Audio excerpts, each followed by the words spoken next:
Hello, Year 11, Year 10, all GCSEers, anybody who's studying the Cold War. I'm in London today, and we're going to look at a few sites associated with the Cold War. For our course, there's not many places that are associated with London because we study about Berlin and Washington and Moscow, etc. But London does have some Cold War sites that are quite interesting. Actually, the place behind me does have some relevance to our course because on the 15th of January 1946, a very important statement was said at a meeting in this building. The building I've got behind me is the Methodist Central Hall in the heart of Westminster. Those words were, "We, the people of the United Nations, twice impacted by the scourge of war, do not want to share it for future generations." I paraphrased a little bit there. This was the site of the first meeting of the United Nations, a world that had been ravaged by war, by the Second World War. Never again did they want to repeat it. And so they met here at Methodist Central Hall. Now, London never faced any conflict during the Cold War, but there was a constant threat, a threat of nuclear war. And as you can see on the top of that bridge, there is an air raid siren machine. I just wipe my fingers there. That would bleat out any emergency response if a nuclear threat was imminent. Thankfully, it never set off, and they've sort of just left it there. It was built probably in the 50s or the 60s. They've left it on the top of that railway bridge just outside Waterloo Station, and it's still there today. Does it still work? Are we still under threat from nuclear bombs? Perhaps we are, so maybe one day you'll hear a siren go off. One of the most important periods of the Cold War was the Vietnam War, fought by the Communist North Vietnam and the capitalist South Vietnam. The Communist North backed by the Chinese and the Soviet Union, the South backed by the capitalist USA. And the leader, the communist leader of North Vietnam, was a man called Ho Chi Minh, a very important figure in the Cold War. And actually he has a plaque here in London. As it says here, he came and visited in 1913. He worked in the hotel that was on this site, the Carlton Hotel on Haymarket. It's a rather modern building. I think Haymarket has changed somewhat since his time. But he was a dishwasher and a cook here. And he did do a bit of writing saying about his time in London. He learned about the bourgeoisie, the idea of there are those who have the haves, the rich, who go to the hotel and dine, etc., and those that have not, those who have to work in the kitchens. And so his communist ideals may have developed more here in London. Now, during the Cold War, London was a hotbed for espionage, for spying. Britain spying on Russians, Russians spying on Britons, and the Americans involved as well. But in particular, the Russians, the Soviets, the KGB, were active all over London.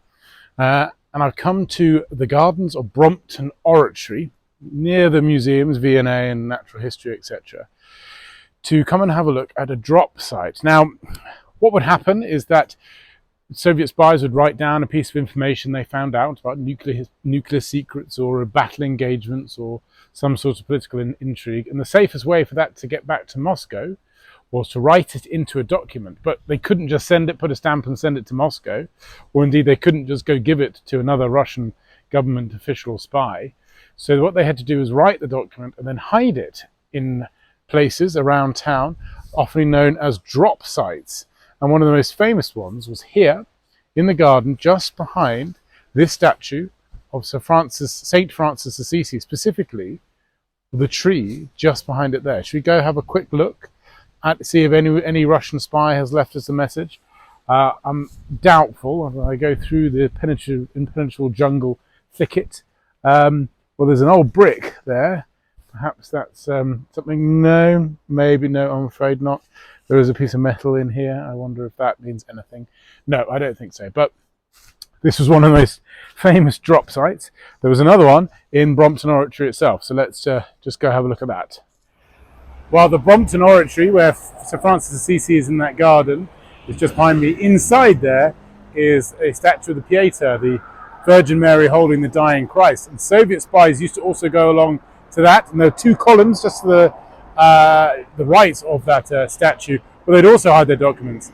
I have gone in there and filmed it. I didn't want to speak because it's a bit disrespectful, but this is what it looks like.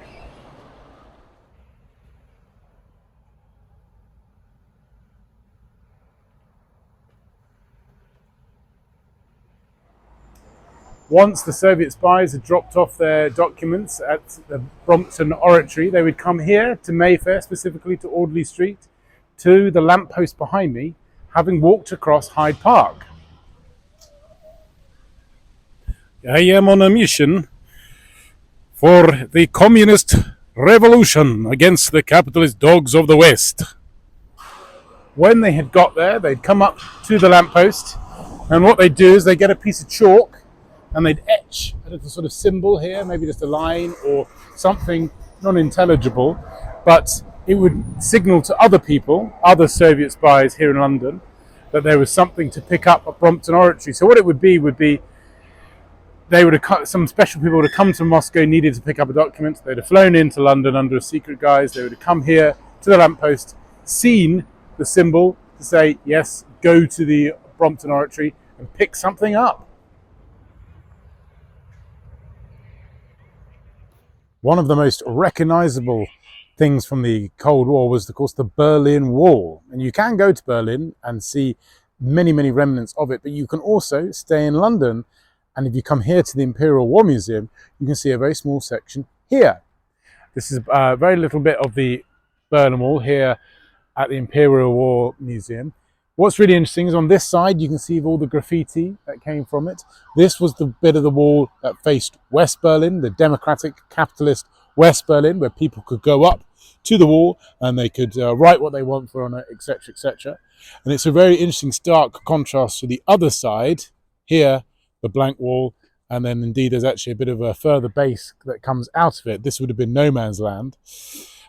No graffiti whatsoever on this part, because of course the people in the east of Berlin, in communist controlled, were not allowed to go anywhere near to it. What was the Berlin Wall? Well, I'm sure you'll study it if you're studying Cold War at the moment in your GCSE or other studies. But the Berlin Wall was built in 1961, almost overnight. It was a bit longer than that, really. And the actual aim was to keep people in rather than keep people out. The East Germans were losing lots and lots of refugees from communist East moving forward. So why was the Berlin Wall built and how did it come down? Well, it was built by on the orders of Khrushchev, the Soviet leader, who his big problem was that East Germans were escaping, were becoming refugees to West Germany. They were realizing that a communist state was not very good for them, so it was built to keep them in. And when did it come down? Well, on the evening on the 9th of November 1989, the rumors were spreading of it, the gates were going to be open, and thousands of people from both sides congregated at the entrances and around the wall, demanding it be pushed down.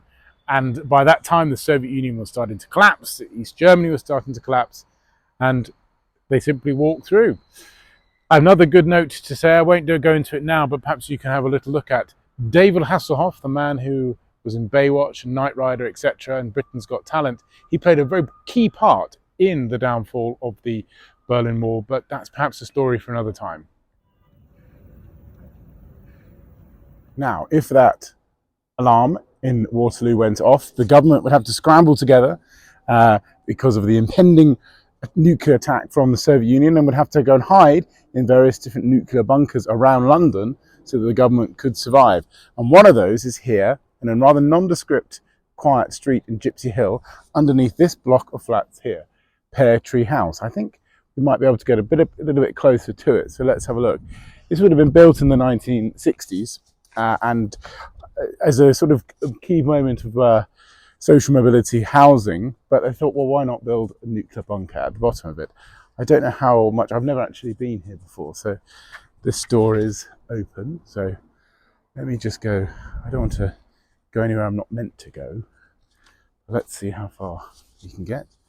Down here, it's not a bit slightly overgrown, as if it was a bunker. Oh my goodness, there's a huge door here. It's rather big. Can't open it though. Let's see if there's anything else. There's a street light. Oh, there is a bunker down here. Let's have a little look. So I don't think I'm supposed to be here. I'm not sure what that was supposed to be. Old water tank, perhaps. Maybe that was another entrance. Let's have a look. It's a rather large padlock. Oh, that does wobble.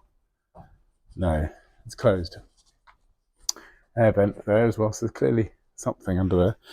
Well, here's a good example of London's sort of secret Soviet Cold War bunkers that still exist today. Sadly, can't seem to go in, but there's quite a few remnants still of Cold War here in London.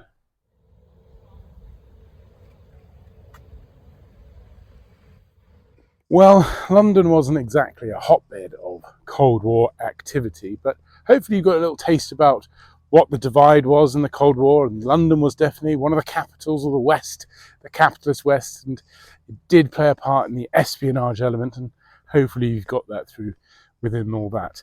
The Cold War raged across the whole world, and perhaps London was a little microcosm of it, but I hope you've enjoyed it. Please do tune in for other historical videos, and I'll see you next time, and don't forget to subscribe.